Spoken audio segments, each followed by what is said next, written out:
And we are live. What's going on, everyone? Welcome back to another edition of Respect the Craft. This is episode number 249, and we are honored to be joined once again by the two-time Super 8 winner, the current reigning and defending ECWA heavyweight champion, Warriors of Wrestling heavyweight champion, and Bree Combination Wrestling heavyweight champion.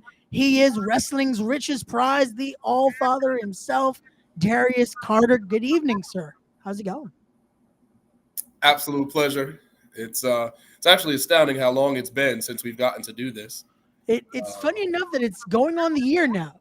Yeah, I definitely didn't think that it had been that long, but a lot has happened in that amount of time. It seems like more than a year's worth of things have happened Definitely in that so. time, so which we'll obviously going to cover. Very, very excited to be back here. A nice intro. You didn't have that last time, so this. No, definitely. We're all evolving here. We're all evolving and making it even better. And again, I thank you so much. But like you said, it has been some time. But in that year, I think you've done more than most do in 6 months. Like you've kept it going that most don't even do in a career's time. You've done in less than a year. I mean, that's the business, and if you're committed to it, then it will return to you. If you commit yourself to the industry, if you commit yourself to success, it will come to you. And I mean commit. I don't mean just go for it occasionally. I don't mean just go for it on a Saturday or go for it on a Friday. You have to put that in every single day, and the universe will return that energy towards you. And that's what I've committed. That's what I've committed my mindset to. That's what I've been all about. You know that. It's about evolution. It's about how do you grow. You don't have to completely change who you are, but you need to evolve. And that's what I've done this past year. I can't wait to talk about it. No, definitely so, definitely so. But here we go. We already have in the chat. We are wrestling's own Pete Rosado. I definitely know why he's here. So we'll get into that in a little bit, Pete. Let us set the table here, if you will, because I want to start off with that. Again, I said it in the intro, two-time Super 8 winner, and then current reigning and defending ECWA heavyweight champion. Talk to us about that, because again, winning one of that just illustrious tournament is a feat in its own right. But to win it for a second time while being ECWA heavyweight champion is, again, just another feat that it was definitely unbelievable to see. Well, thank you. And it's something that's never been done before. And when I say that, I don't particularly mean winning the Super 8 twice, because that has been done once before. And the person who did that is, I don't know, Christopher Daniels, the Fallen Angel, that Christopher Daniels, TNA, Japan, all over the world, AEW, this is that Christopher Daniels. So now him and I have that history shared of doing something that nobody else in all of professional wrestling has ever done.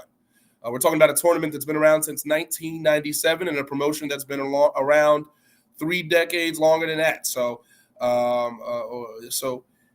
this is about history. This is about legacy. This is about leaving an indelible mark on the business. And that's what I said I was going to do. In a land full of haters, doubters, critics, naysayers, one thing that stands the test of time is history. And it's unbiased. It's raw. It is what it is. And I commit myself to making history, because you have to say I did it. You can't ignore it. You can't downplay it. You can't desecrate it. These are things that I've done. And we're talking about the first person to ever defend the ECWA championship throughout. Now, we've seen people go in as champion before. And when I say people, I mean one person, and that one person is Papa Don. I'll go ahead and mention him. I'm sure he's listening. I'm sure he's watching.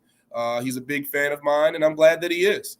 I respect him, and I'm, of course, a fan of his as well. He has a similar mindset, old school man, but all records tell me the same thing that they tell you, and that's that man walked in as champion, yes, but those were non-title matches, and he may not like that, but that's what it is. I defended that championship 3 times that night successfully. I ended up walking out a 2-time Super 8 winner. See, that's the thing, is I put it all on the line. I put everything that I had on the line. I didn't have to do that. I did not have to put the ECWA Heavyweight Championship on the line.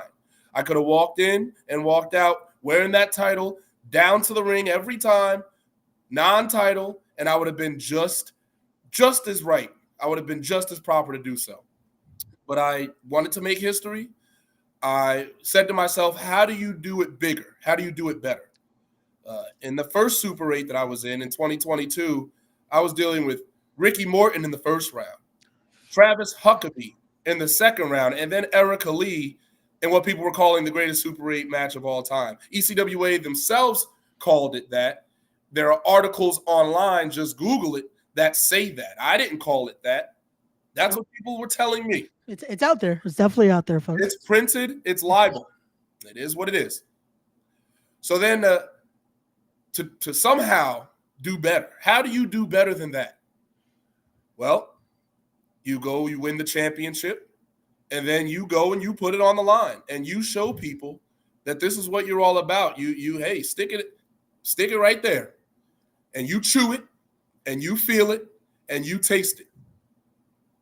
And that's what I did. And it's funny because people have been a lot more quiet in terms of criticisms and hatred, not particularly hatred, but the naysayers, the people that try to find things against you, the nitpickers.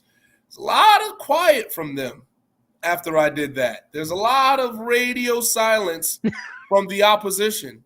Yeah. Because they're trying to find something, baby, and you can't find it.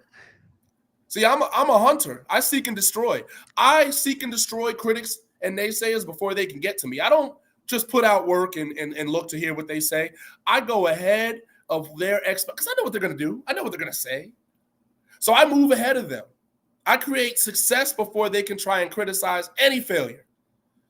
So I went and made history, defended the ECWA championship against Avery Jackson the first round, against Steve Pena in the background. Yes, that's Steve Pena, who is the 5 points champion of Battle Club Pro, the person who Battle Club Pro will tell you took the company on his back, but they put that on his back.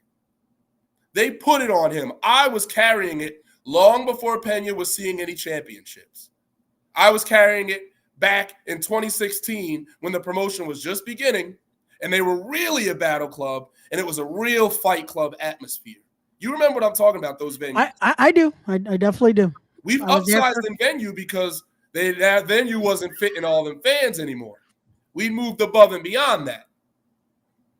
Okay? But let's call it what it is. Let's call it the facts. Let's call it the truth. I was there from the very beginning. So to get Steve Pena in that second round, ooh, it was beautiful. Yep. And then I made it to the finals against Kurt Robinson, a man who I've been watching for well over a decade. Seen him at CZW Dojo Wars back in those days. Was wondering if I'd ever wrestle this man because he took his hiatus, he stepped away from the game, and then he came back. So I wasn't sure if we'd ever get that match. And I'm so glad we did. And he got his championship opportunity, and he was talking a whole lot of smack. Whole lot of smack going in there. And I ignored him because I knew he wasn't in a position to talk trash. Not everybody that tags Darius Carter can get a response. They think that I'm the online guy, that I'm going to give everybody the time of day, that I'm going to give everybody their time in the sun, their time to sit right in front of the window. That's not how that works. You have to earn it. And Kurt made it to the finals, gave me an incredible match. But what happened? He lost, just like they all do. So now I'm a 2-time Super 8 winner, the second ever in history, the first person to ever successfully defend the ECWA Heavyweight Championship throughout. And I'm waiting on my article in PWI, baby. Oh, I can't wait. It's definitely now it's definitely going to be a whole page at this point. Like, it's going to be something where, again, the history books show it. It's deserved. It's earned. So that's what I said. Listen, and last year I was 144 on the PWI. Yeah. This year I said to myself, I want to break 100. And I know that's difficult for a talent that isn't signed, hasn't been offered a contract, hasn't appeared on TV. But Lord knows I've appeared everywhere else. WrestleMania week, I did GCW.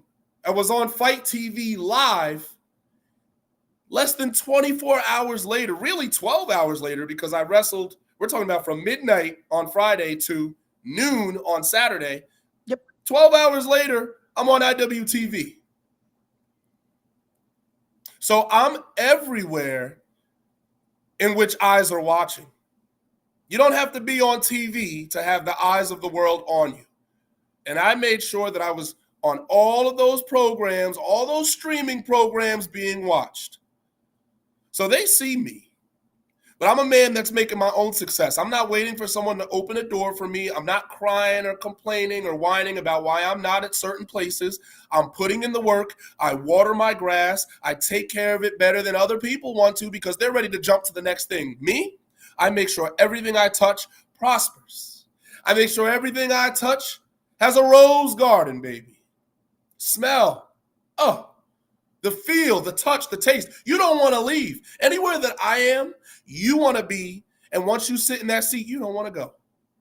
That's what I'm here to do, is build every place that has given me an opportunity, elevate them to new levels so that when I do whatever I do, they can always have me in their history books and say, Darius helped really build this place. He didn't come by for a couple months. He didn't come by for 4 or 5 months.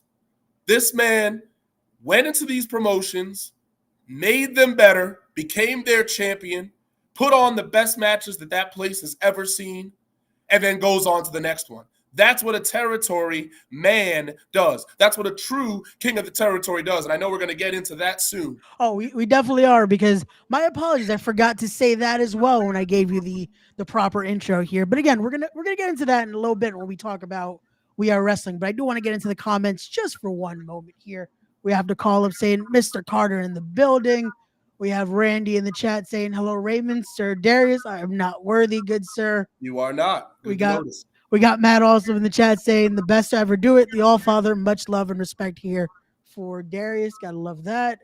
We got Lonnie saying Darius Carter is history. He creates history, Lonnie. He creates history. Look at that. We got Kyle saying, "What's up, Ray? Good evening, All Father. Hope all is well." Look at that. It's a lot of love here for the All Father. But look where we are now.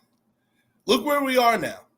Because a year ago, 2 years ago, 3 years ago, you had to push and pull for these things. You had to tug. You had to promote and tell you this and tell you that. Now, look at him. Everyone flocks to the All Father now. Because I made it this way. I took my own life and decided to improve upon it, to improve upon successes, to rack wins, to rack championships. Help? Where? Coattails? Where? Not riding any. I've never needed anybody else's success or spotlight to put one on myself. And I don't need to take it away from anybody to put one on myself. That's the difference. I don't have to undercut. I don't have to politic. I don't have to do the things that other people feel they need to do to get ahead in this industry. I put on my boots, put on that beautiful gear that everybody loves. Let's talk about it. All right. I go out there. I put out the work no matter who you put me in there against, any gender, any creed, any background. Does not matter. Because the All-Father is something different. The All-Father brings out something different. Darius Carter forces something different. I am a very different type of wrestling match than anybody else. And that's what my opponents can tell you. It's called real time.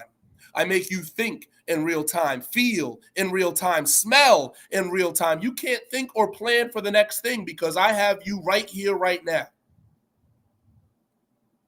That's very intimidating to people, very scary. A lot of people aren't ready to compete in that sort of environment.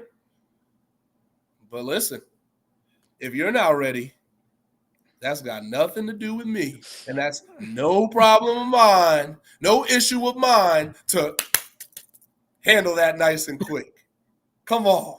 And again, it's something that's seen. It's something that's seen in there. Again, it's a sink or swim in a match with the All Father there. But I do want to talk about a few, again, matches you've had as of late before we get into the upcoming ones, because I want to talk about this. When I promoted this, I there's been another record that you are showing with the newly promoted here Ashe Wrestling, Uh, and now again you're the only person to main event not one but both Ashe events here, including this one, as you've wrestled Sunny Kiss at the last event there. And there's something else that I attached to that because unfortunately at Ashe, again, you've been having your run, but it seems like management might not be too fond of you. And then an old nemesis, I could say, and Billy Dixon has been a thorn in your side when it comes to Ashe. and that's the thing. When it's the same way that flies and gnats will attract themselves to fecal matter, right? When you are a success, when you are somebody who makes waves on your own, when you are somebody who creates history on your own, other people are going to come along and they're going to want to latch on. Everybody wants a ride on the DC Express. The reason I've main evented 2 out of 3 Ashe events, let's make it clear, by the way, the only reason I didn't main event the first one was because Aja Kong was there. Okay, Aja Kong was in the main event against Trish Adora. Trust me, I understand how that works. But I was wrestling Jonathan Gresham. Very great match as well. So right, so that's a main event anywhere in the world. Of course, of course. Hey, people probably would have left if Aja Kong and Trish weren't following that up. Let's be real. So then I came back, wrestled Darius Lockhart in his return match in 2 years. That's another thing I tend to do is wrestle people in their return matches. Why? Why is that? Because the rub, baby, the Darius Carter rub, that DC rub is, oh, baby, you want that on your steak.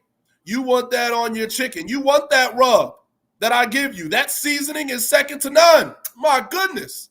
Give me a glass of wine with it. Give me some red wine with that, baby. That's why Darius Lockhart knew to come after me. And here we are, Ashe 3, Ashe Cosmos, and I wrestle Sunny Kiss. For the first time in a singles match since 2019. We go back over a decade, but we hadn't wrestled in nearly 5 years.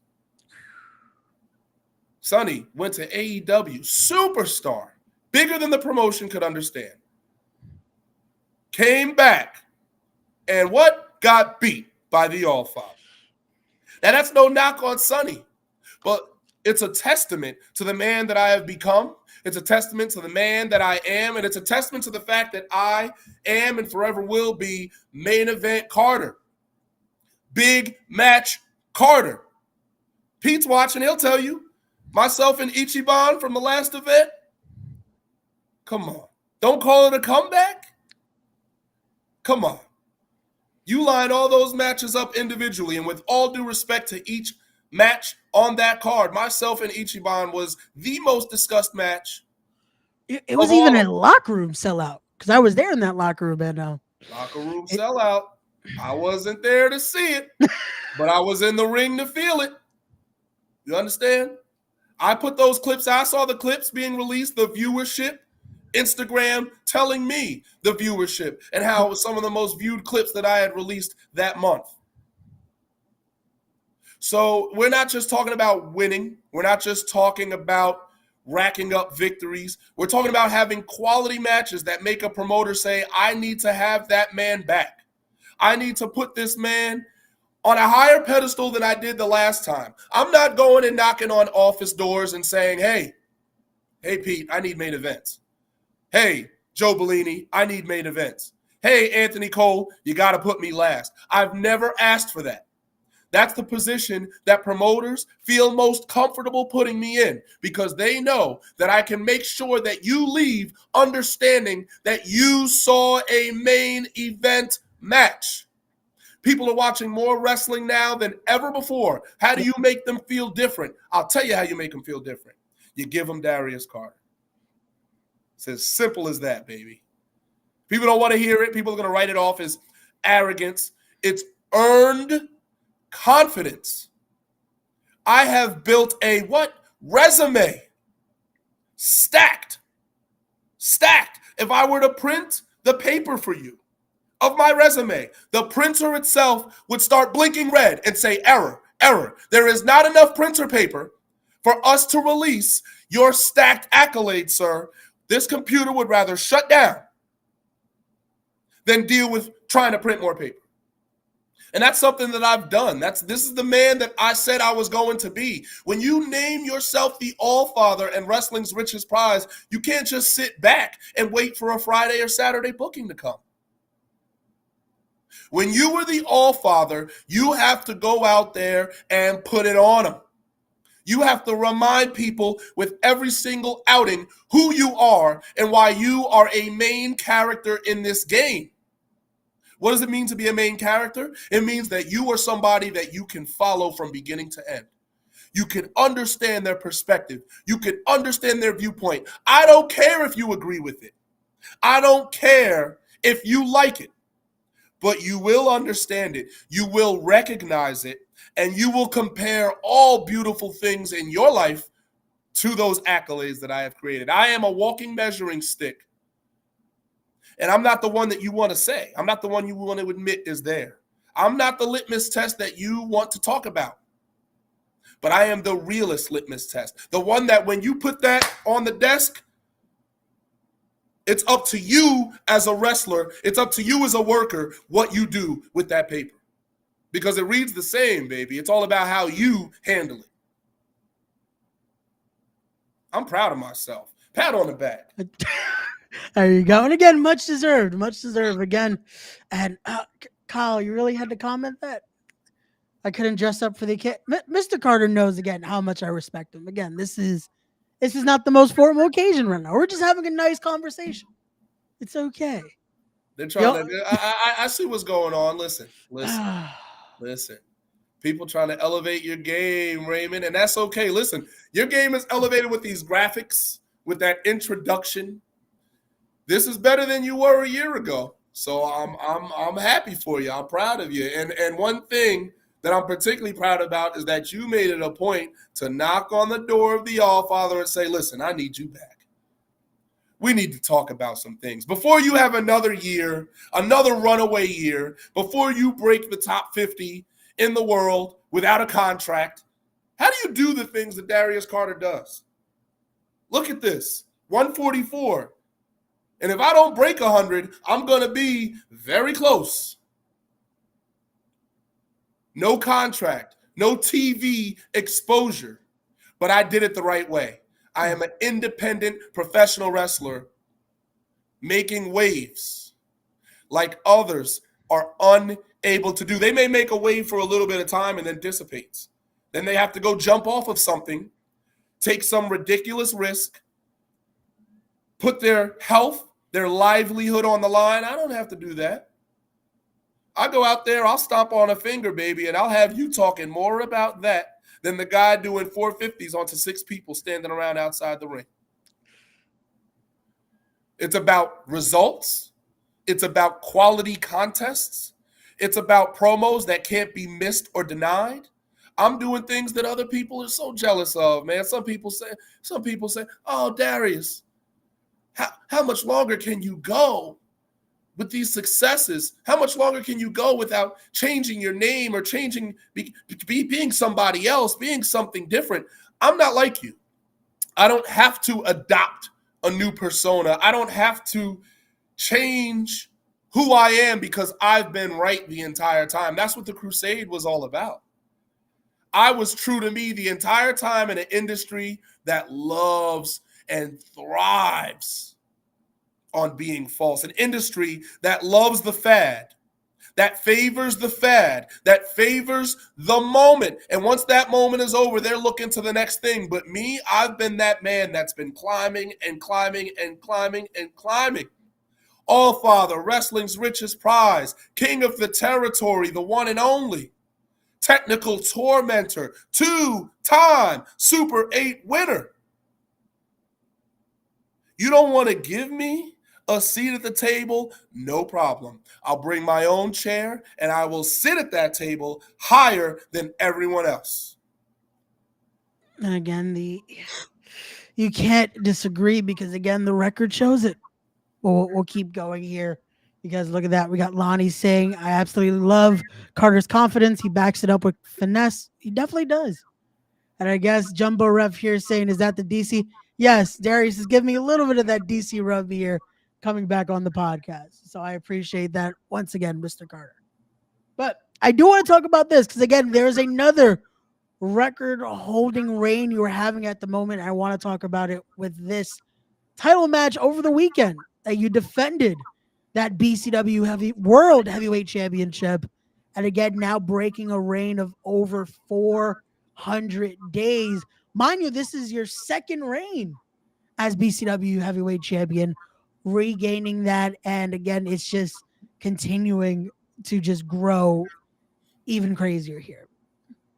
And listen, that championship, that brand is something that I literally put on my back. If I was not at BCW, if I was not the man that I am, if I didn't take this company and literally strap it to my back and walk up every single mountain that they put in front of me, that they put in my path, every obstacle that they have placed before me, I don't just leap over it. I don't go around it.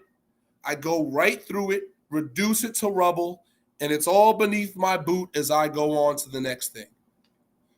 We're talking about the first reign being 1,227 days, really putting that place on the map. And this second reign, 400 plus days, set to break my own record. That's my goal here, is I set a record, and now I have to beat my own record. That's what I've done. That's what I've done. Others have tried to come in, take my spot. I'm sure they've tried to politic a match with me. Can I get a few rounds with Mr. Carter? Let me get 12 minutes with Darius Carter, 15 minutes, as if they could last. Kylie, Alexa, wonderful talent, lovely lady from NWA. We're talking about the youngest world champion, technically in the company, because she was the tag team champion, women's world tag team champion. So technically, she's the youngest world champion that has ever graced NWA. She stepped in the ring with Darius Carter. No Kenzie Page, no Ella Envy in her corner. And I warned her that was going to work against her. I warned her that this was not going to be a pleasant or fun experience. And survey says I was right again. This woman collapsed outside of the ring, could not continue the match. Done. Now, some will say, Darius, do you really count that as a win? You didn't pin her, you didn't submit her. To which I retort, could Kylie Alexa continue? Was she physically, mentally, spiritually able to pick herself up and look me back in the eye and finish that match? The answer was no. If you can't cross the finish line, if you can't run through the ribbon, then baby, you have not finished the race. The flag goes up. We hand Darius Carter his championship back, and we say, well, you retained, sir. Kylie can't get back in the ring, sir. This tough girl, tougher than most men that I know, this strong-willed woman who we've seen take hits, slams of a higher magnitude on NWA, wrestled some of the best in the world. But she came up against the All-Father, and she could not continue. It's like going to the arcade, and you lose the game, and it says continue. 9, 8, 7, 6, 5, 4, 3, 2, 1. And then you're waiting to put your initials in, but you didn't score high enough to make the table. You lost to the game. Now, everybody's talking about Kylie. Oh, we want her to come back and get a rematch. I welcome that because I wanted to see her finish this match. I don't give out rematches. I don't give out championship rematches. But if Kylie can bring herself back and not hurt herself along the way, well, the All-Father will be waiting for you, sweetheart. Let me know if you have it. Let me know if you have that toughness. Let me know if you can find it again. Because Darius Carter loves a real challenge. Come on, baby. I'm waiting. Again, I can imagine BCW management's possibly looking at a scenario when they can do that again. But again, time will tell, and will the challenge be able to occur?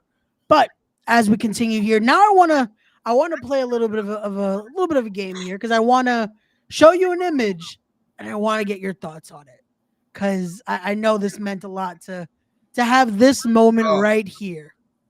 Oh, Because again, I brought him up earlier when it comes to the terms of Ashe, but just what did it mean to have Darius Lockhart raise your hand right here in victory? oh, look at that icon in the bottom right. Said GCW, didn't it? It did. It did. Yes, sir. And who's standing in the middle of that ring? Fight TV, Driller TV, with his arm raised high during WrestleMania week. Strong, educated, self-made black man having his arm raised by Darius number 2. The second best Darius you know, Darius Lockhart. Raising the hand of Darius Prime. What does that mean? What does Darius Prime mean? That means I'm the main character. That means I do something and the rest of the world feels it. The rest of the planets that revolve around me, let's call those planets promotions, that are looking at me and waiting for me to do something so that they can go out and tweet it too. I'm feeding families. I'm keeping promoters not just fed, but in the green when we're talking about profits. I am a draw. People physically come to see me, not just to type or tweet about me, but they will show up to specifically see me. Now, they may want to come and see me get beat, but it's all the same purpose. They occupy that seat. They fill that chair. They buy that ticket. When they get paid finally on a Friday, first thing they do, first thing in the morning, is they go and they get that ticket to see me. So we want to talk about how that moment felt. That was vindication. That was everything that I've earned. Not just deserved, earned. A self-made main event player. Took myself to GCW, a place you would think wouldn't deal with Darius Carter. Because maybe I'm not their type. Maybe I'm not the person they target. But once a year, for that Further Culture show, you're starting to see a trend, aren't you? They have to have the best of us.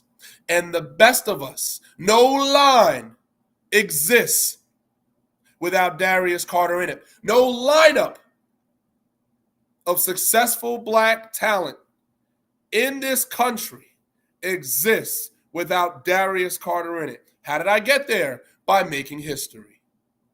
Everywhere I went.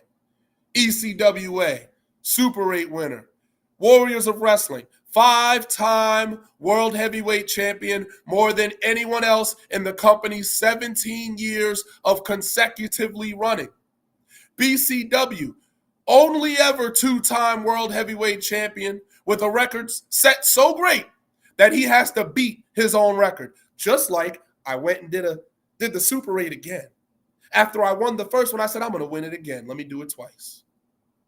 There is no person with the ambition, the motivation, the hustle, the drive of a Darius Carter doing the things that I need to do to be where I need to be. And now you can't find a poster without me on it. Without me front and center. I don't ask. I don't DM. I don't message and say, put me on there. They know I have to be on there. What does that tell you? When a man can go out there and do the things that he says he's going to do, what does it tell you when a man has so many championships in his briefcase, in his walking bag, that I got to stop and check to make sure everything's good? I have to make space for these championships, the trophies.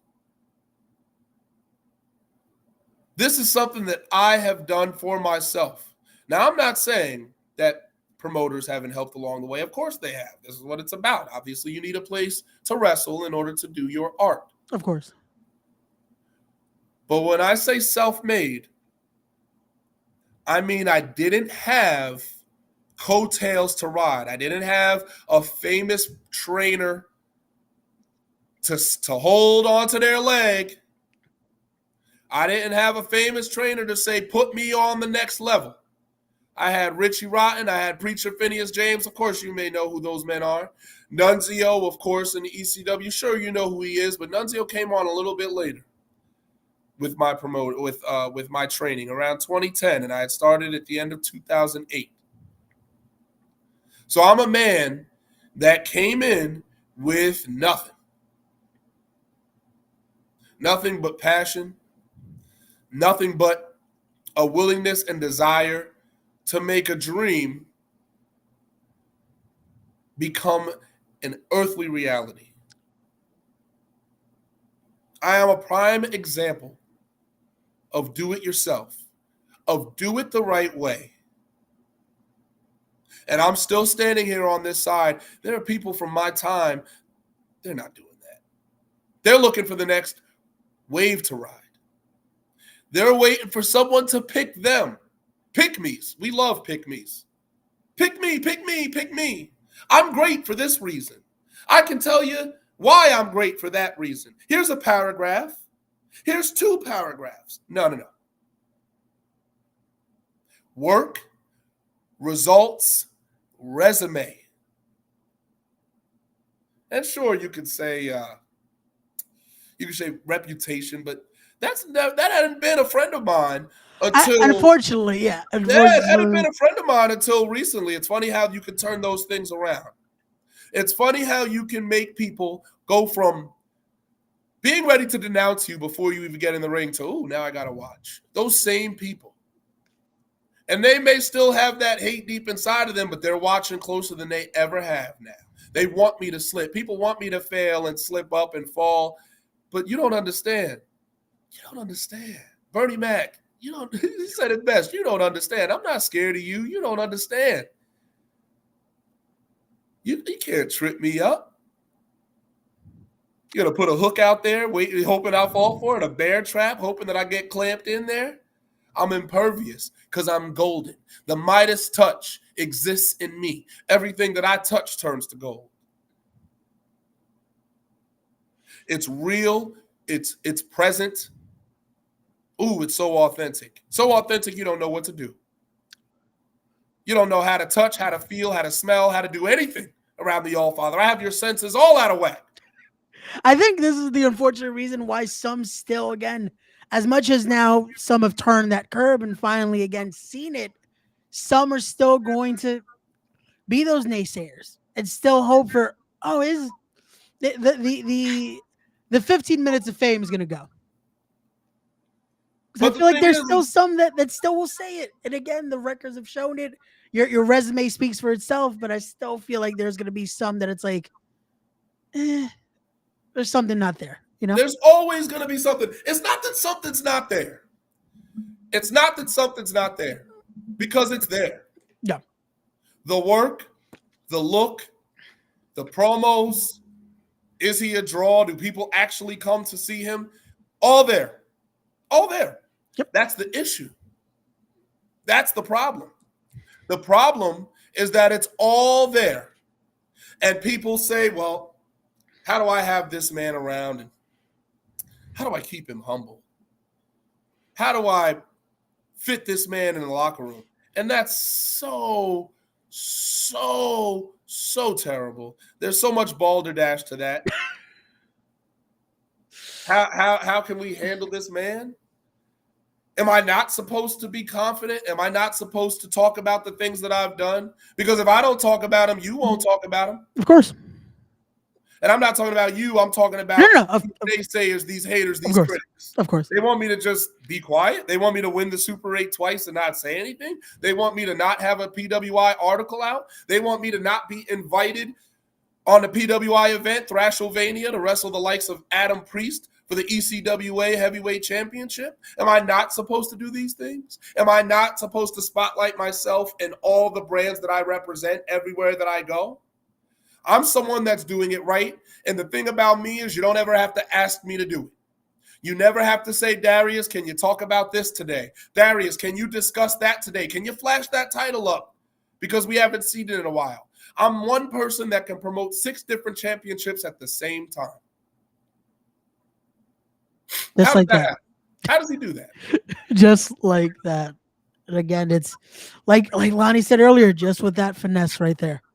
But I do want to keep going because there's possibly another championship you'll be adding to that bag this coming Friday. I know it's a reason Pete's here because he would love to hear your thoughts going into this one, as it will be this Friday. We Are Wrestling presents Lo Que Pasó, Pasó. It will be for that BST Territory Championship, as it will be Dan the Man defending against the King of the Territories himself, the All-Father, Mr. Darius Carter.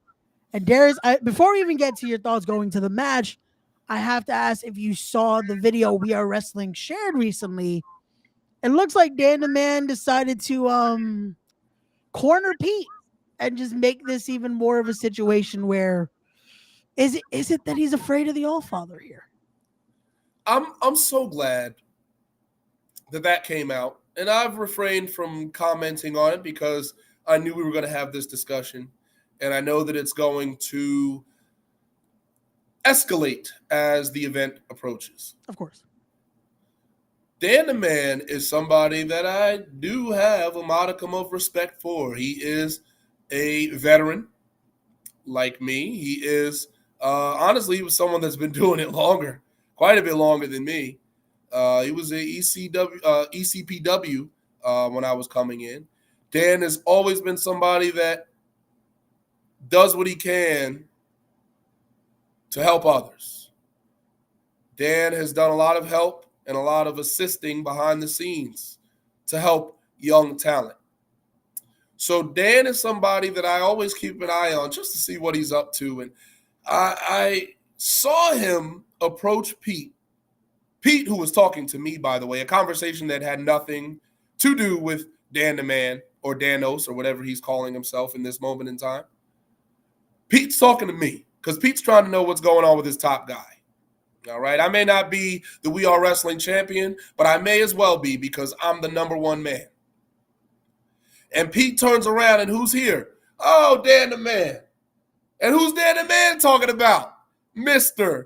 Carter. He made sure to get that prefix in because he respects me too. But what's really sad about this situation is that Dan went and upgraded that championship, the BST Territory Championship. Now, if Dan was really a smart person, if he really read through his own book, this book of Danos, he would have flipped it to the page that said Darius Carter was coming for the territory title. And what he would have done is he would have renamed that title to something else. He would have repackaged it, and then I wouldn't have come for him. Because you do not have what I want anymore. But Dan doubled down on it. He doubled down on being the territory champ. Why, Dan? You're not him. You can't be him.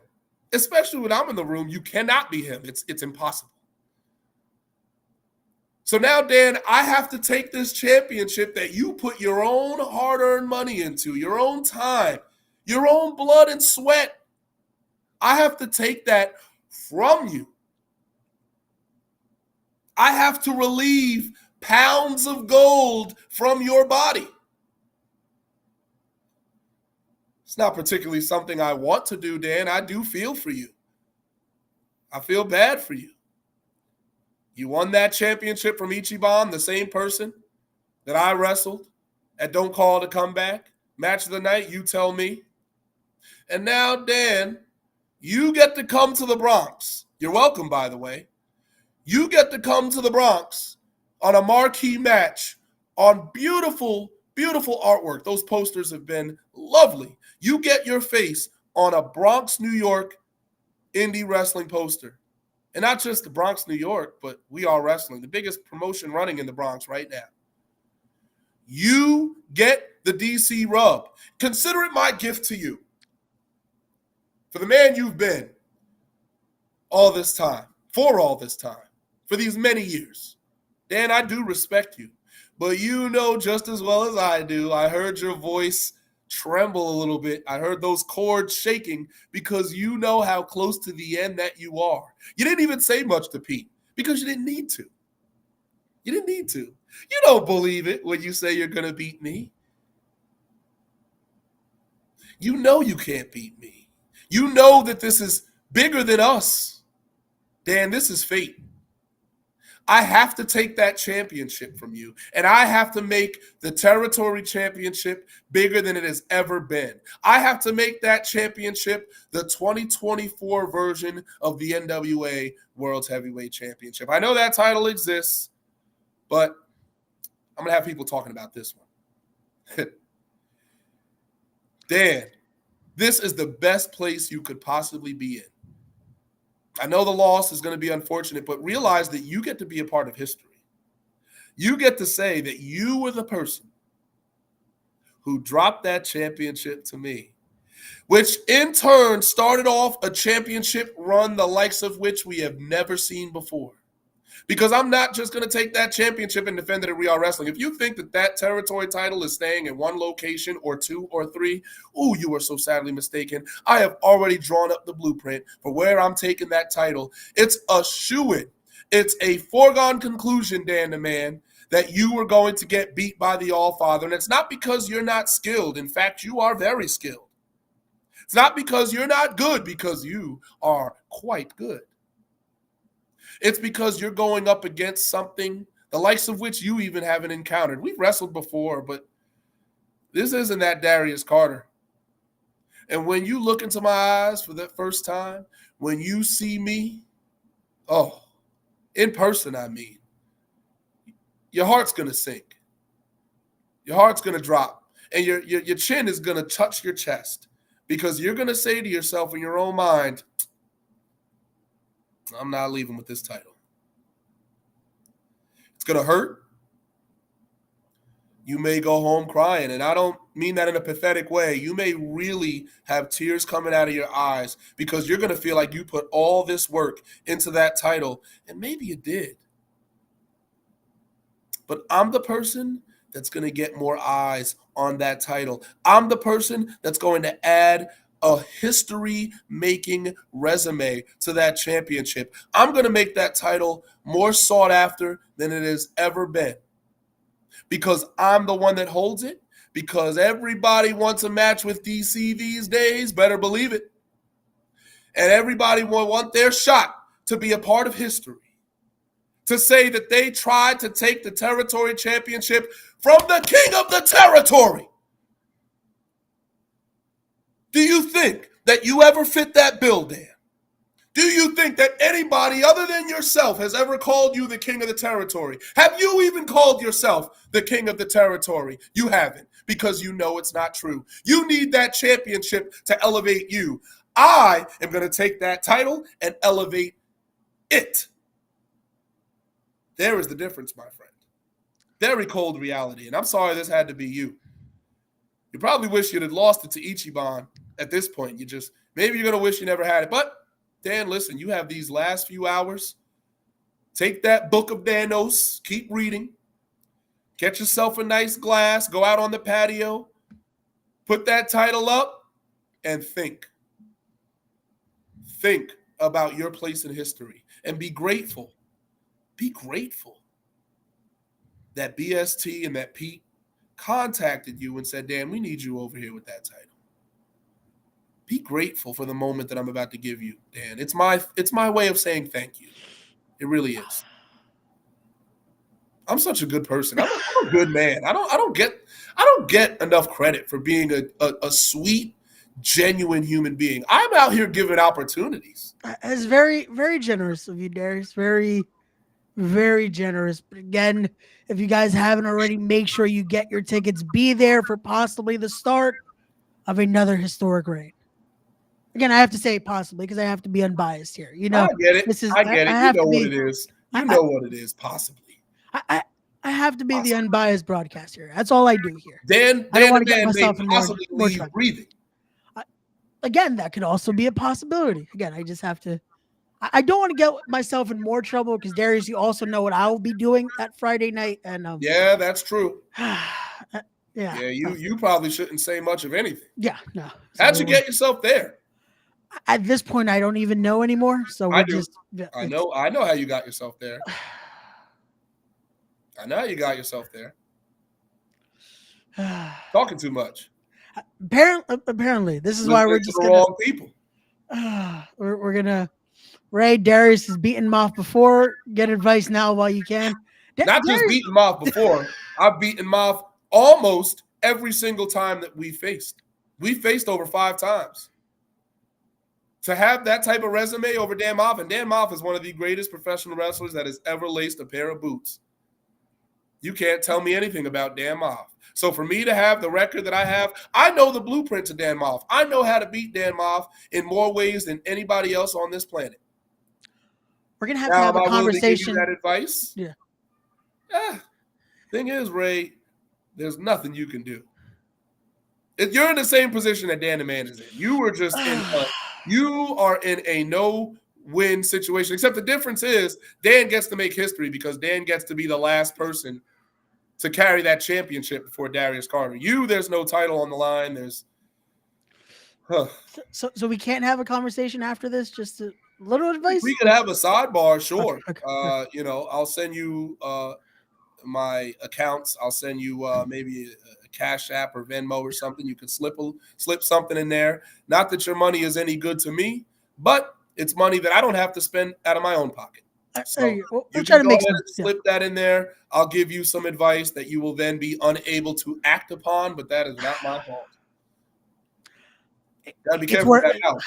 It's worth a shot. It's worth a shot. But we're going to continue here as there is more championship matches going on this weekend as well for you, as you'll be defending that ECWA Heavyweight Championship against Joey Ace. And again, we talk about that championship reign of yours, and it began with a man named Joey Ace right here. So your thoughts going into this one at Pretzelmania? Joey Ace is one of those people that I've been talking about that is a hanger-on. Joey Ace is one of those people that latches himself to you. He hooks himself to your coat. And the heavy winds, heavy as they may be, it's hard to shake him. His feet will be kicking and his arms around your neck, dangling in the wind, like Kate Moss. Joey Ace is one of those people. I'll answer that question, Pete. Joey Ace is one of those people that stays around ECWA. And in ECWA, Joey Ace has a reputable name. Joey Ace has been champion 4 times at ECWA. But the funny thing is, that 4th reign was his absolute shortest yet. The shortest ECWA's heavyweight championship has known. Why? Because I showed up. I cashed in on my opportunity, and that opportunity is what is promised to you when you win the Super 8. When I won the first Super 8 in 2022 that I was in, I was promised a heavyweight championship match. I waited over a year because there's no time limit on it. I waited to utilize that opportunity. Keep in mind, my first time at ECWA was competing in the Super 8 tournament and winning in 2022. My second time at ECWA was Night of Unusual Matches in September when I came back to win the ECWA Heavyweight Championship. Oh, imagine that. And then my third time beating Mr. Ooh La La, ECWA Hall of Famer, former ECWA champion in his own right, sent him back. Then I came back this year and won the Super 8 again. Now, if we're asking, well, Darius, you won in 2022 and in 2024, who won in 2023? I'll tell you because you don't remember. His name is Joey Ace. So Joey Ace won the Super 8 in that year between my two wins. I actually had to come back and win it again to make the tournament relevant. I had to bring that tournament back up because Joey Ace is like two anchors attached to the boat, and he sinks you down, and you can't move. Immobile. ECWA said, help, help. We need somebody. Help, not just anybody. Help. We need the All-Father. I said, you don't have to keep saying it to me. You're paying me. I'm your champion. I'm going to come back and do it, baby. So Joey Ace, a very jealous and bitter man, and he makes it look like he's not. But he is deep down inside. This man does extra work all the time, was a security guard recently. But what happened? Somebody pushed in front of him to take the camera light. You remember that? Unfortunately, yeah. Because that's what Joey Ace is. Joey Ace is a guy that can be pushed around. Joey Ace is a man that can be shoved. You can throw him up against the wall. You can kick him down the steps. He's just going to come back up and pretend like it never happened. But this is the type of guy Joey is. It's been happening to him for years. The difference between the other people that have done it and me is that I'll make sure that you don't get up again. I'll make sure that the bruising never dissipates. I'll make sure that the scars never leave. That's why Joey keeps targeting me, because he can't do anything in ECWA. He can't run the gamut when I'm there. Joey can't be the top guy that I allow him to be when I'm not there. Joey only won the 2023 Super 8 because I was out in California during WrestleMania week. I couldn't be in the Super 8 because I was defending the BCW World Heavyweight Championship against MBM, who was a superstar from Belgium. I was out there on VXS. I was out there on GCW for the culture. Yep. I could not be in two places at once. If I could have teleported, you better believe I would have been there to win the 2023 Super 8. I'd win 3 years in a row. But that's the thing. You give Joey an inch, he takes a mile. And now I've got to humble him in a way that only I can. And Joey knows I can do it. Joey knows I'm the man for the job. Joey knows that nobody can smack him. Nobody can submit him. Nobody can, bam, royal sweep him. Nobody can do to Joey Ace what I do. And I make it look easy. So Pretzelmania, Joey, I'm so excited. I'm so excited for you to get this championship rematch that you've been complaining about. You're acting like it's not being given to you, but you don't want this match, because once you lose this title match, you have nothing to complain for. You have no rope to pull on. You can't complain anymore. You didn't want this match. In your head, you wanted this, and you've been saying that you wanted it, but the problem is once it happens and you lose, what does Joey Ace say? Well, I want another rematch. No. Well, let me enter the 2025 Super 8. No. No, Joey, it's done. It's over. The story is done. You could be number 2, but I'm second to none. Come on, Joey. Joseph. Can he at least get a pretzel, I guess? Yeah, no, that's what he's going to get paid in his pretzels. He can't go to the pay window because I'm there. Oh, here, look at this guy. Another one looking for relevancy. Hey, it's my good friend Smiley too, because spelling is not his forte. Intelligence is not his forte. I don't even want to talk about Smiley. Back in the line. Anyway, Joey Ace, the 5-star stud for like 10 years. 5-star what? 5-star where? Yeah, you're laughing because I want to see it. I'm 5 stars. I'm 6 stars. They have to make a new rating for me. Dave Meltzer don't even know what to do when he sees me come around. Joey Ace, you kidding me? Are you kidding me? Well, then again, that will be happening this Saturday, ladies and gentlemen. But again, the weekend does not stop there for Darius Carter Sure as doesn't. we now get to the return of Battle Club Pro after Ah, 9 long months away.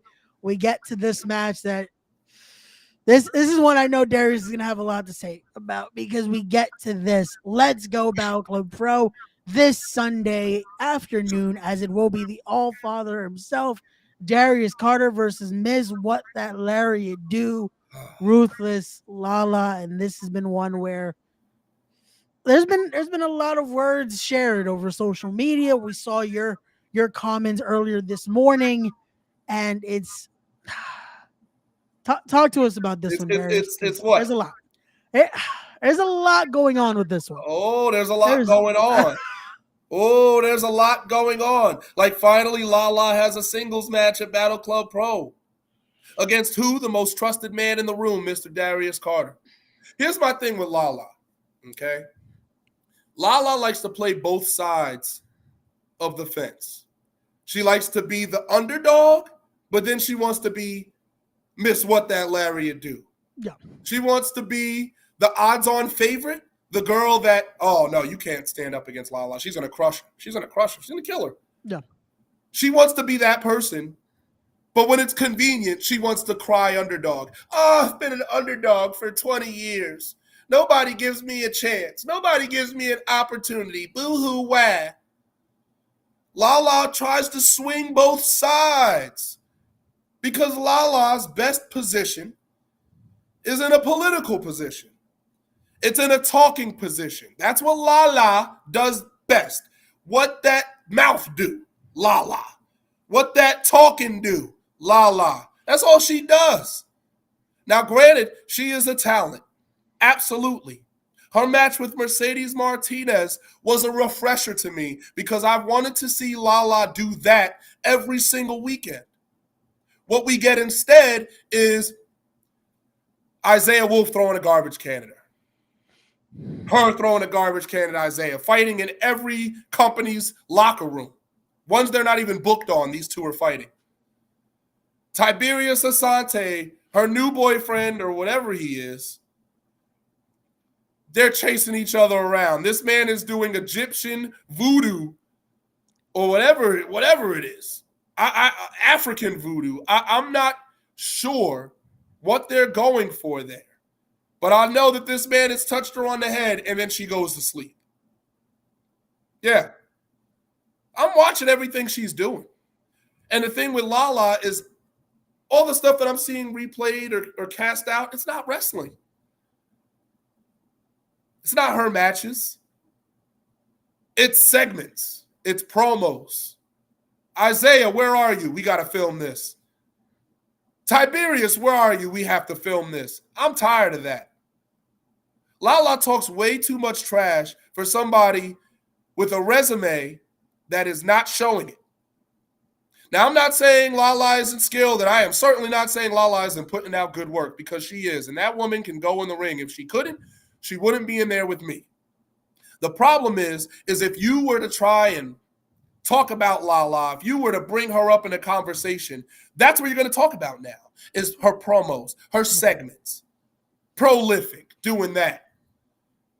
6-man tags, 8-man tags, where she can sit on the apron the whole time and wait to hit that lariat. Where she can hang out on the apron and wait to hit her senton. Hit her 2 moves and go home. I don't have that luxury. I've never had that luxury. I am somebody that must show up, and I am somebody that must deliver a marquee match because when a promoter books me, they are trusting me to deliver something that has not been seen before. Lala can show up and do Lala things, and everyone moves on. Lala doesn't have that pressure on her. Lala doesn't have that push to move forward. Now, I'm not saying, again, Lala isn't skilled because she most certainly is. But the thing about her is that she doesn't believe in herself enough to stand up against me. Lala cannot look you dead in the eye, Ray, and tell you that she can beat me. She'll say it. She'll talk about it. She'll say, oh, yeah, I can beat Darius. Yeah, of course I can beat Darius. Yeah. But the truth is she can wear them contacts. She can wear them purple contacts. She can dress up like Lord Beerus. Don't choke.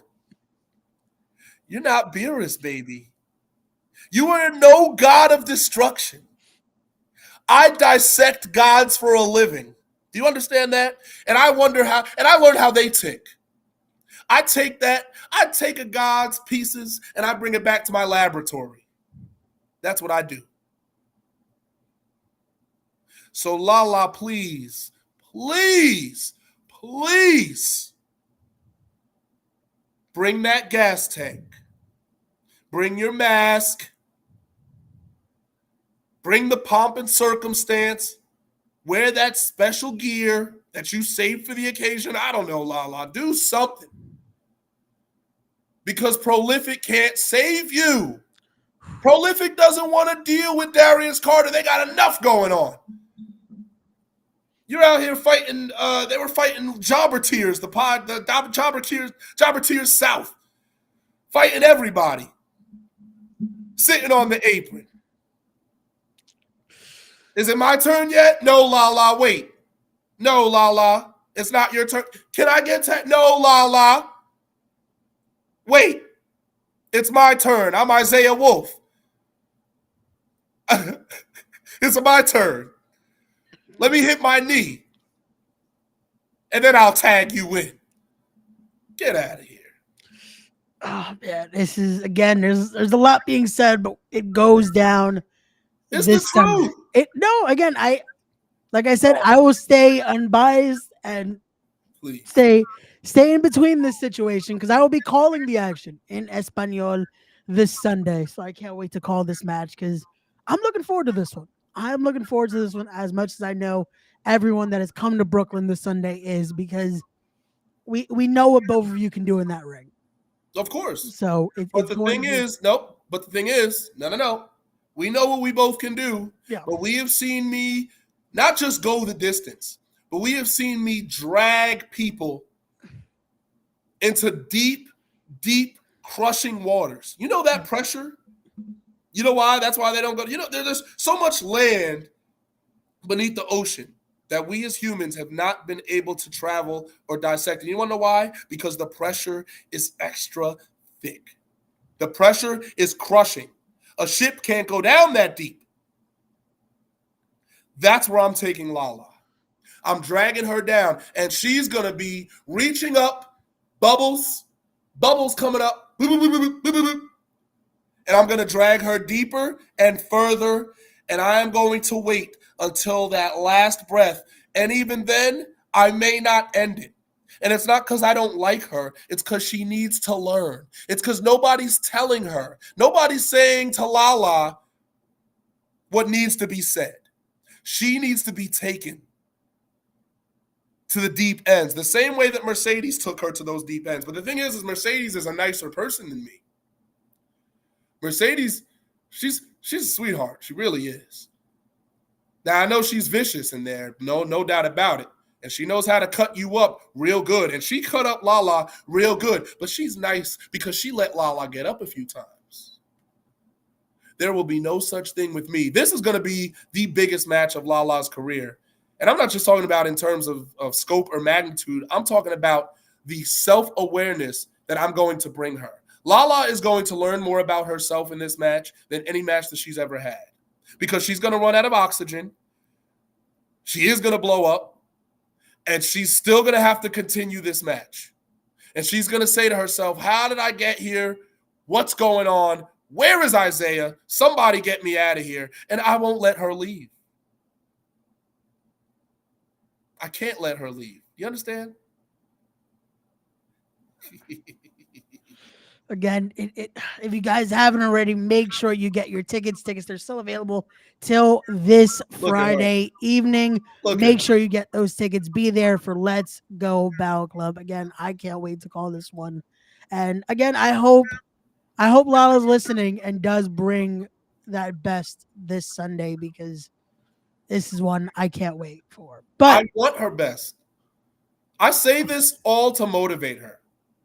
It sounds like I'm being harsh or mean or kind of pulling a curtain back. I want good things for Lala. of course, But Lala needs to do things for herself. This prolific thing, she's making about everyone but herself. She's playing mascot for a group that, okay, if that's what Lala wants to be, the first lady of prolific, instead of being the girl that had all those championships, because I don't see them anymore. If Lala wants to be that person, she needs to have a main event quality match. If Lala wants to be that person that gets brought in to have singles matches on the marquee, she needs to show up against me. Because if she dies, she dies. And I'm not going to resuscitate her. there you have it, folks. But from a match like this, today, another one that I can imagine is going to be another one of those situations just announced minutes before we went on the air was this one right here, as it will be last person standing as Invictus presents Wicked City. It will be the All Father Darius Carter going head to head with Edith Surreal. And I know you two have just I wouldn't even say love hate. The hate relationship between you two has been there's no stranger to it. It's been seen what you're willing to do when you've stepped in the ring with her. Just last person standing here.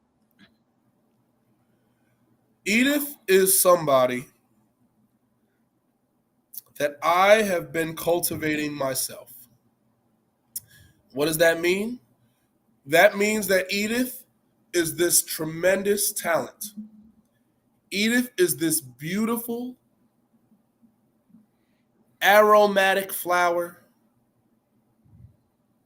that a lot of people have just taken at that value. They're glad that she exists. They're grateful to have her on the show. They're grateful to put her in positions to succeed. And you better believe that she is put in positions to succeed constantly. And it's not because she hasn't earned it. But the thing about Edith is that Edith needs those matches. And I'm not just talking about quality matches. I'm talking about those wars. If Edith wants to be a long-standing main event player, Edith needs to know how to throw and to take punches, how to throw and take kicks. And I'm not just talking about kicks to the chest, to the back, I'm talking about to the stomach. I'm talking about those shots where you lose your breath. Yeah. Edith is somebody that has not been pushed physically the way that I can push Edith. The way that I have pushed Edith, because I've beaten Edith 2 consecutive times. The first by pinfall, the first loss that Edith had in Invictus Pro. See, one thing that we seem to forget is that Edith and I were both undefeated when we stepped against each other. But how did that end? Someone had to lose, and guess what? It couldn't be me. No. My record, we're talking about 5 wins. 6 wins, actually. Now, even that blemish on my record was a 4-way match, and I wasn't pinned. So here we are, this last person standing match. Edith, I beat you by pinfall, and then that second match in Bloom 3. What happened, Edith? You lost control. You lost yourself. Nobody's ever made you do what you did to me. Nobody's ever been able to force you to disqualify yourself. You attacked me ravenously. You attacked me like a bat out of hell, like something we had never seen before from you. That's the gift that I'm giving to you, Edith. If I didn't give that to you, you would have been crushed a long time ago. I'm teaching you how to defend yourself. I'm teaching you how to be a stronger woman, how to be a leader in this industry. So this last person standing match, make no mistake about it, you have no chance. There is no way for you to ever be standing over me for the count of 10. Now, here's the fun part. I'm going to stretch this out. I want to see how much you can take, how much punishment you can take. Because I know where you've been trained and how you've been trained. And where you were trained, they don't teach you this. They don't teach you how to take and absorb punishment of this magnitude and get back up. They teach you rolls. They teach you lucha maneuvers. They teach you how to do these Spanish rolls. They teach you how to do these arm drags. They teach you how to do all this lucha business. But they don't teach you how to take a chair. They don't teach you how to take a kendo stick. They don't teach you how to take my bare hands, because I really don't need a weapon to incapacitate you. These hands right here are some of the most feared hands in the industry. Edith, what can you do to survive this match? Forget winning, because that's out of the option. What can you do to survive this match? What do you do? Do you crawl under the ring and hide? You're not going to run away because you have too many fans wanting to see you succeed. What will you do when I take you and I push you past the limits that you didn't even know existed? Because you don't realize your own limitations, but I'm going to show them to you. It's similar to Lala, but the thing about Edith has a resume that is undeniable. Edith is carrying championships. Edith has wrestled some marquee talent recently. We're not going to take this from Edith. Edith is established. I'm talking about that viciousness. I'm talking about the drive to win a last person standing match. This isn't just a regular 1, 2, 3, put me in a submission. This is a last person standing match. You have to incapacitate Darius Carter for the count of 10. Something nobody is able to do, much less you. Edith, you can take all my enemies and put them in a conference call, and they still couldn't tell you how to take me down. You want to know why? Because they don't know. They're going to lie to you and suggest some things to you that they think is going to work. Edith, baby, Edith. Again, I have to be the person to do things that no one else wants to do. But everybody's thinking it, but nobody's doing it. This is a glaring weakness in your game, Edith.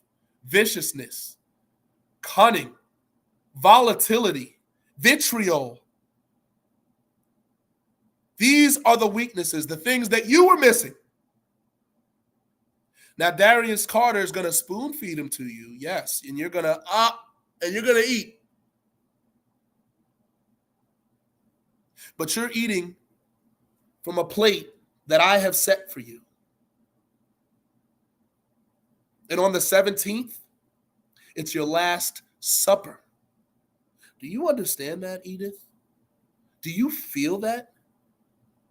Because you really are an arrogant person. Edith is very arrogant. Edith will deceive you and make you think that she's this humble person. She is very arrogant. Edith thinks that she's the best in the world.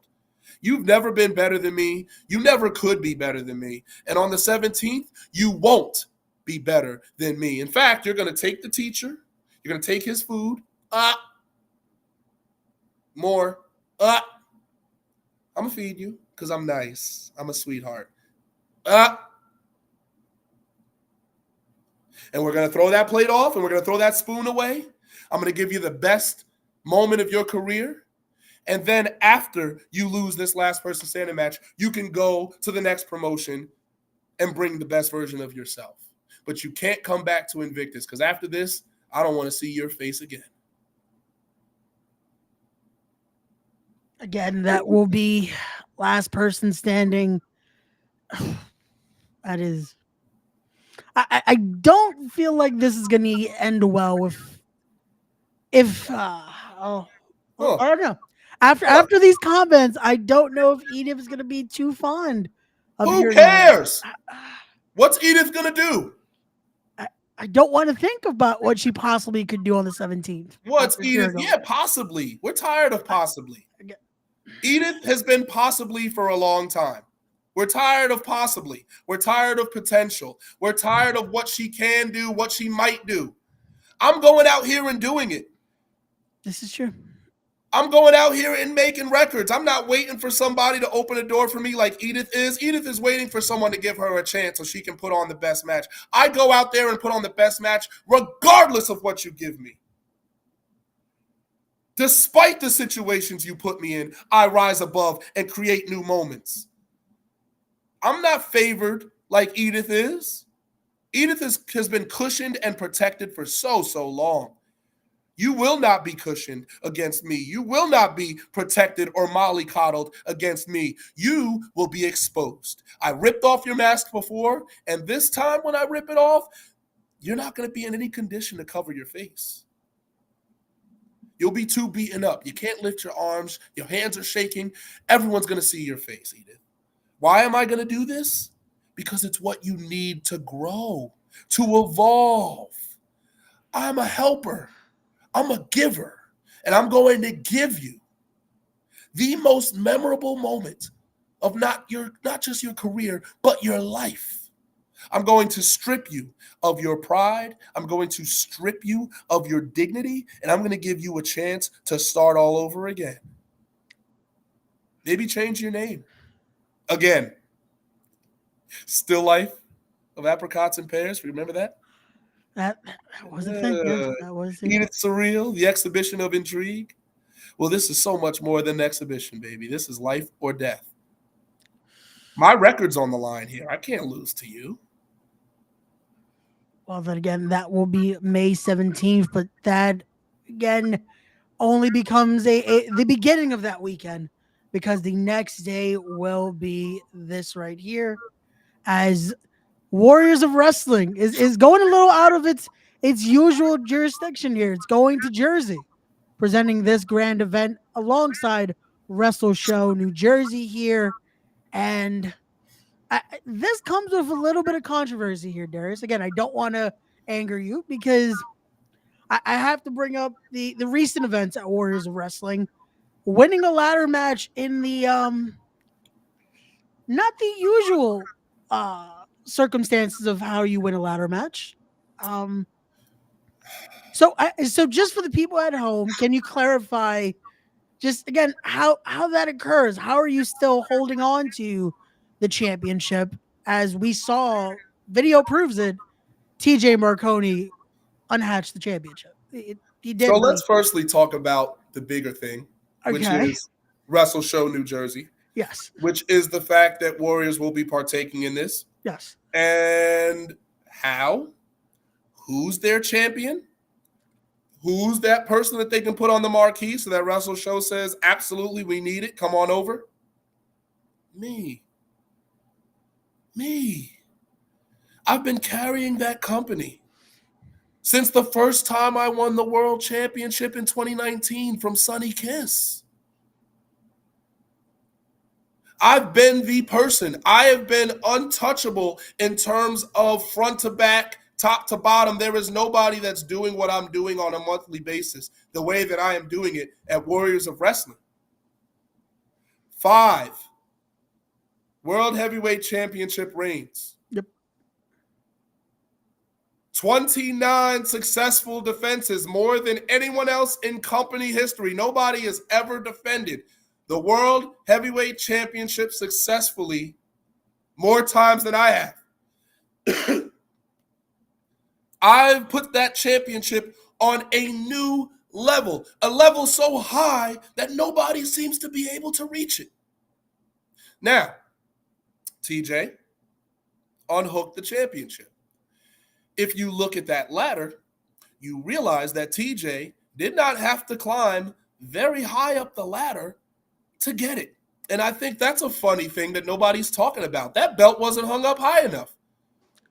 That title was not held up high enough. TJ was on the second rung when he got the championship belt. How fair is that?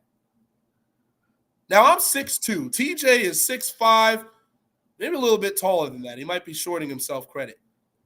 TJ climbed up the second rung and was able to unhook the title. I can't unhook it from the second rung. From the third rung doesn't even. I have to get up to the fourth. Maybe 1 foot on the third and 1 foot on the fourth. But I had to do more to reach that championship than TJ did. All TJ had to do was step up a couple times and pull it down because the belt was hung so low.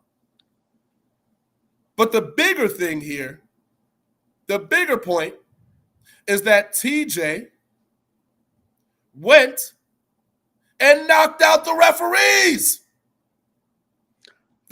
The complete imbecile that is TJ Marconi. He never had a brain. That's why he needed me around. Because without me, TJ is a giant walking into walls and hoping that the wall breaks. He's the shockmaster.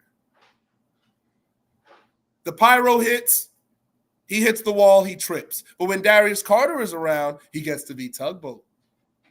He gets to stand with his chest up high. He gets to be a main character when Darius Carter's around. That's why he came back to Warrior, so that people will talk about him again. Nobody talks about TJ Marconi. Nobody thinks about TJ Marconi. Maybe in South Jersey, where he's a big fish in an extremely small pond, but nobody's talking about TJ mainstream. He's nowhere to be found on PWI. He's nowhere to be found on any list that matters. And it's not because TJ isn't skilled. It's because TJ isn't putting in the work to have the resume to be the person that's talked about. So he latches himself back to Darius Carter, what he knows best. I give him his best matches. I make him the biggest focal point. That's why he came back to Warriors. He'll make it seem like it's about the title. It's all about me. He wants to do the things that I've done. I won the King of New York tournament. TJ had to come back and win it too. I win the heavyweight title. TJ's got to get one too. I've been in the main events. TJ's got to be in the main event too. It's a battle he has with himself to prove that he's on my level. But he has not been on my level in a very, very long time, and the gap is only getting wider. So I don't care about a ladder match and him grabbing the title and, oh, TJ should be champion. The problem is once TJ's your champion, what do? Where do you go? That's why I stopped him. I'm trying to save this company. You think this company is going to get to Wrestle Show, New Jersey? You think this company is going to be invited back to WrestleCon with TJ as champion? I was at WrestleCon. You were, yes. And nobody, not one person, asked about TJ Marconi, but everybody was talking about me. So please tell me why I should be so concerned about TJ Marconi. TJ already took the title off me once. I won it back in 3 weeks. I won it back in 21 days. So what, TJ? A title win. And then I get it back.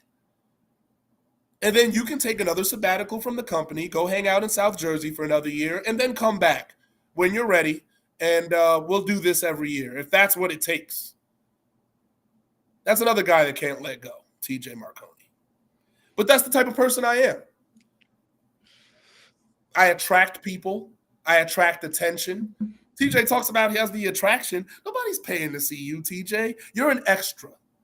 They do the little Italian dance. It makes you feel important. But if I wasn't the champion, we wouldn't be drawing these major houses. We wouldn't have someone like Dan Moff coming back as a regular competitor. That's because as the champion, have elevated the marquee to another level. TJ, nobody comes when you're the champion. I know it hurts. I know it's sad. Like I say, you're good, but you're not good enough. Warriors is on a different level right now, and we don't need you. I don't need you. So Wrestle Show, the 18th, regardless. Oh, by the way, I'm defending my championship against Jesse Bonesaw Brooks. So that's going to be quite the experience and a memorable contest. Let's see what TJ does, because without Darius Carter as his opponent, as that person to elevate him, will you even remember TJ is there? That's the trick. Well, then, again, that is going to be...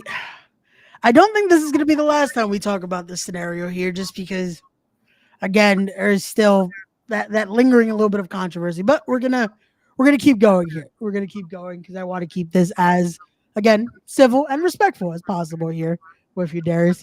So before I let you go, because again, you are a busy man, you have a lot coming up this weekend. I have one final question I do want to ask you, and that is for, again, anyone that is listening, possibly wanting to get involved in the business as well. The biggest lesson you've learned in your illustrious career so far? The biggest lesson I've learned in my career? Yes.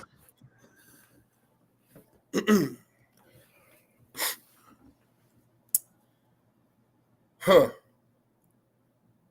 I will say that the best benefactor of my career has been experience. And I wish that more people took into account the importance of experience. I don't just mean years, I do mean time. I do mean matches. I do mean promotions. I do mean a certain caliber of opponents. A lot of people try to rush these things. You can't rush experience. But you can be 2 years in and have more experience than another person that's 2 years in. The thing is, you're still only 2 years in. A lot of people lose that fact. I've been competing for 14 years, coming on 15. And those years alone, and that time alone, has made me better. And I'm just talking about watching, listening, experiencing, not just my own matches, but those of my peers, those of people in the locker room. Those experiences all make you better. I absorb them. I am the color black because I absorb all things into myself. The All-Father. So the greatest teacher is experience. And if I was to offer advice to people, it's to allow themselves to accrue experience. That's how you become best in the world level. That's how you get on the PWI. That's how you rank on every list that matters. That's how you become the person that people want to invest in, because you are a proven commodity. You are an established commodity. You are a safe bet. When I'm on the roulette table, you know which way to roll. That's the difference with me and other people. So if I were those people, accrue experience. Experience is wisdom. You can't buy it. You can't teach it. But you have to live through these experiences.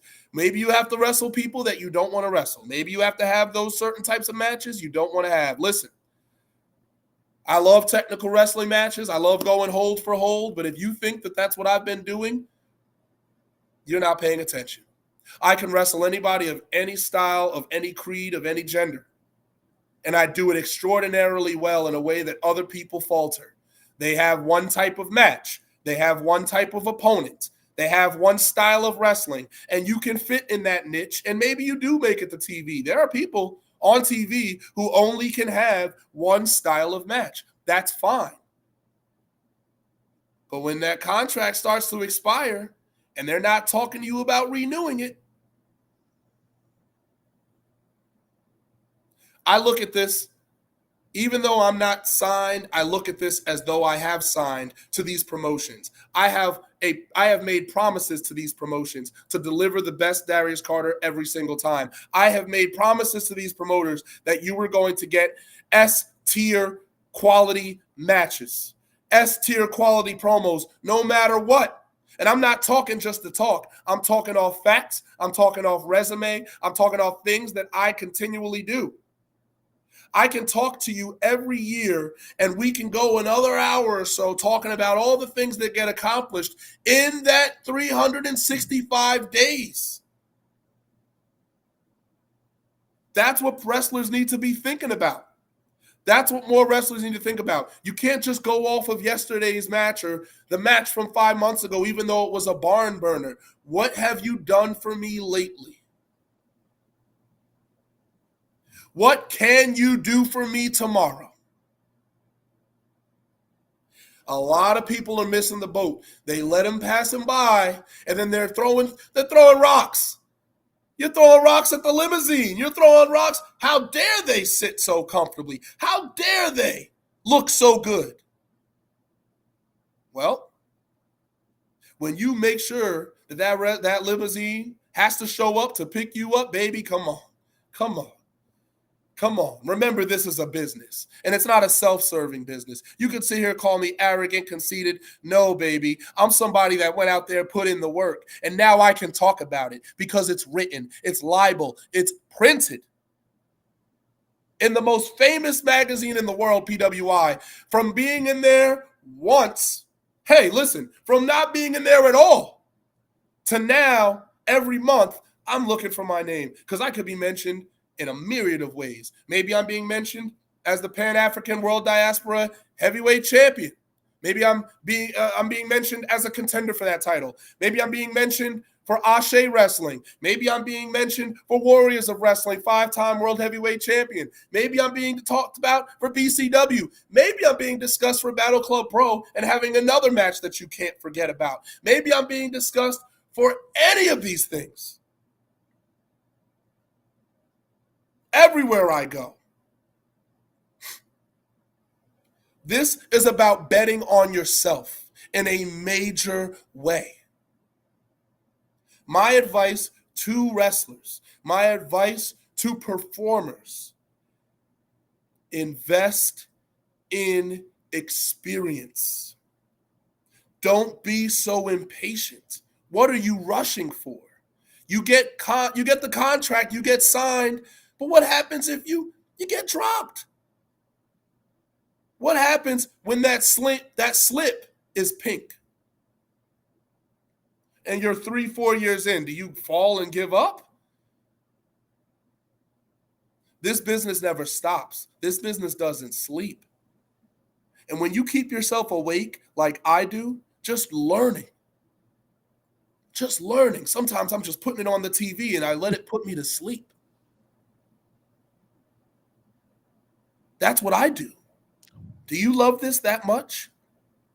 Sure, you're talking about it with your friends, but are you going to sleep watching this and then waking up watching this and studying this?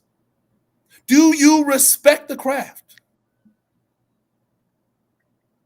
Do you love the craft?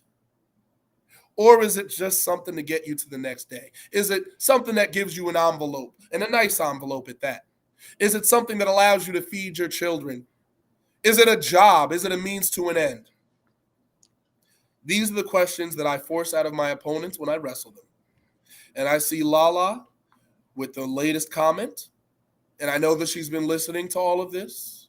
And I'm certain that it all hasn't been pleasant for her. And I know her ears are ringing and her heart is palpitating. But baby girl, I have to do this. That's why I've been put in this match. And ultimately, that's why you want this match so bad. Is because you know that I'm going to take you beyond any limitations you've ever met before. You'd be disappointed if I didn't. The thing is who will you be? Who will you become? When my foot is on the back of your neck and you are out of air, who do you become? There you have it, folks. Again, I want to remind everyone that is watching, which if you're watching this, you must have already, but we're going to remind you anyway to follow this man on all of his social media right there. Follow him on Instagram, Mr. Darius Carter. Follow him on Twitter, X, whatever you want to call it, at Mr. Darius Carter right there. Darius, thank you again so much for joining us here. It's going to be some interesting weeks coming up with these stacked events, but it's not going to be missed. And there you go. You'll see Sunday from Ruthless Lala right there. Good. So we can't talk it to me. You've seen enough of that. Yep. Darius, thank you again so much to everyone that is watching. We thank you. And as always, don't forget to be wise, be genuine, be real, be better people, respect the craft, and we'll see you guys.